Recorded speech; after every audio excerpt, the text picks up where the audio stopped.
आफू गाडी चलाउँदै अगाडि बढिराख्नु भएको छ। हामी दुर्गा प्रसादले अगाडि बढिरहेका छौँ। निकै ठुलो मात्रामा युवाहरूको उपस्थिति देख्न सकिन्छ।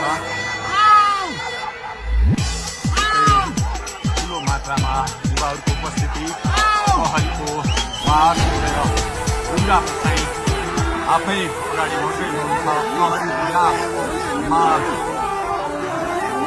प्रहरीलाई गाडीले घेरेर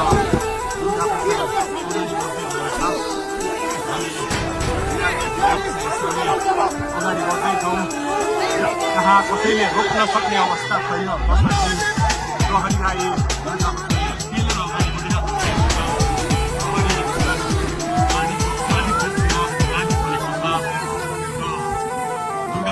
प्रहरीको क्लियर तोडिसक्नु भएको छ र अब अगाडि सशस्त्र प्रहरीको टोली रहेको छ।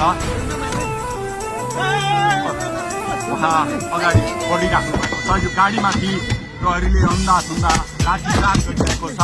तपाईँ देख्न सक्नुहुन्छ।